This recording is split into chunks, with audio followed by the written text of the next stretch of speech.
Hello, my name is Derek Landon, otherwise known as the Aerialist, and I'm doing a video interview for the Freestyle Forum. Uh, One of the questions that was asked to me is, when did I get my start with Nunchaku, and then when did I get my start with Freestyle Nunchaku? Um, well, my first, I'd say, my history with Nunchaku would start about 1982. I was a freshman in high school, and a buddy of mine, whose name is Richard Stalinsky, actually had a pair of these really nice black rock maple U-swivel nunchaku, which I wish I had today. But I think I traded him. I think I either traded him a pocket knife or a hat for him. But the first move that I ever learned was this move right here.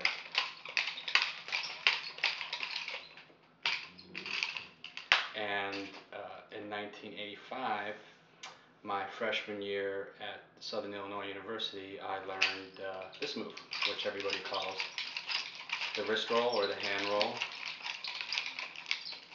And then in 1987, which was my junior year at Arizona State University, I learned how to do an aerial. And the first aerial I learned how to do was the inverted aerial. So in about 1995, when I joined Iron Fist Kung Fu in Chicago, Illinois, I learned how to do this move. Everything I used to always do was this way, but then I knew another direction existed, the inverted figure eight. So that's when my technique really took off, in my opinion. Um, I've always been a freestylist. I mean, ever since the start, there wasn't anything organized as far as the internet. It wasn't around in the 80s. So I would consider myself a freestylist first, and then when I joined the Iron Fist Kung Fu in '95, they helped me as far as technique. I learned how to do stances and learned about weapon speed and hand speed combinations, and so I think my technique really, my interest in nunchaku really took off after 1995. So another question that was asked to me is, what makes you keep swinging nunchucks? I don't know. I guess I wouldn't call it an addiction, but I would probably call it. Uh, I guess Damien Romero put it best. He said that he's a nunchaku enthusiast and I'm a nunchaku fanatic. So because I get into all aspects of nunchaku, not just the physical swinging of it, but the historical perspective and the philosophy and all the shapes and sizes of the nunchaku and all that. It's a whole culture for me, and it's just something I enjoy. I guess I kind of call it a hobby. So I think that's the reason why I keep doing it. How much longer I'm going to do it, I don't know. I guess as long as my body can take it. I guess there'll be a beginning and an end as far as being able to do it physically, but hopefully I'll be able to do it too for a few more years. So the third question that was asked me was that I have a very unique style, and who are my influences. Now, I think that's a very nice compliment, saying that Anthony telling me that I have a very unique style, and I appreciate it. It's a nice compliment, but I wouldn't say I have a unique style. I consider it. I just have a lot of nunchaku time to practice. To be able to mix in a lot of the moves and to break down the techniques. I've just had a lot of experience.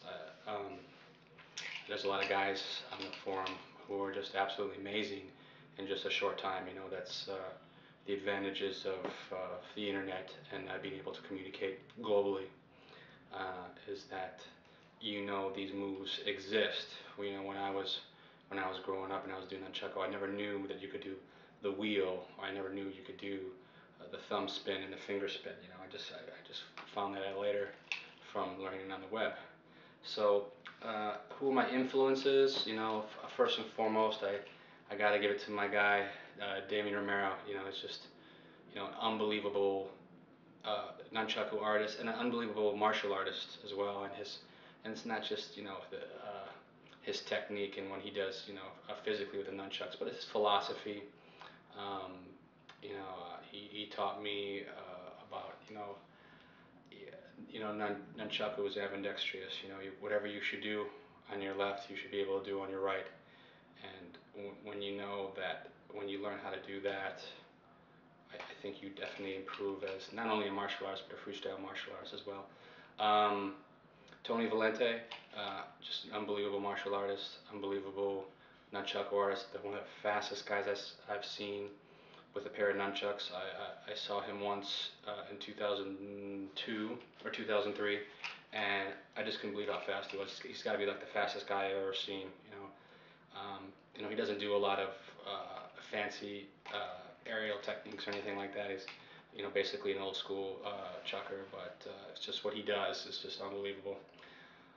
Also, James Smith, you guys know him as Chuck Nasty.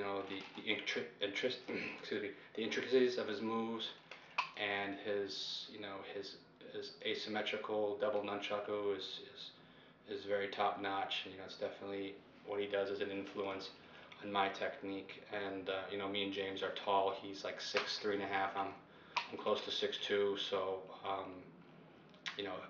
lot of the stuff that he does, I'm able to do because I'm very tall and I have very long arms. So also Lee Barden, have to always mention his name, because he's one of the elite. Um, also amazing martial artist, and just total old school nunchaku fanatics. Someone I definitely admire. A guy has his own style, has his own technique, and it's pretty amazing.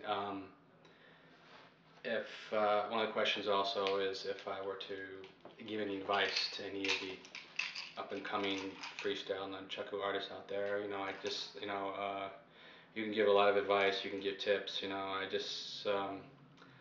I think really the most important thing is be aware of your nunchaku lines. Kind of keep the nunchaku out and in front of your body a little bit more. A lot of people, myself included, make the kind of when they get tired, their elbows dip down like this. It's kind of better to have the nunchaku out here, have your lines out here, have them established here. So when your arms get stronger and you have that lateral strength in your arms, which is very important, you're stabilizing muscles, then you could bring it down. You should start outwards first and then come down. I think that's something that's very important. It also keeps you from getting injured. If When you do horizontal movements like this, be very careful, about hitting yourself in the head. Uh, what goes vertical can go horizontal as well. You got to be very careful, not because you're not looking. Well, I don't look in a mirror, but if you're not looking in a mirror, you really can't see the nunchuck. It's out of your line of sight sometimes. So you just want to be careful and not get hurt. So that's the important thing for most is just be careful and not get injured, because when you break a finger or you rip your nail off, it's you miss weeks and weeks of practice. So if that was like the main advice to give all the up and coming out there. Also, the kind of instrument that you use is important. There's many shapes and sizes of nunchaku out there. Me, I'm old school. I like to use swivels.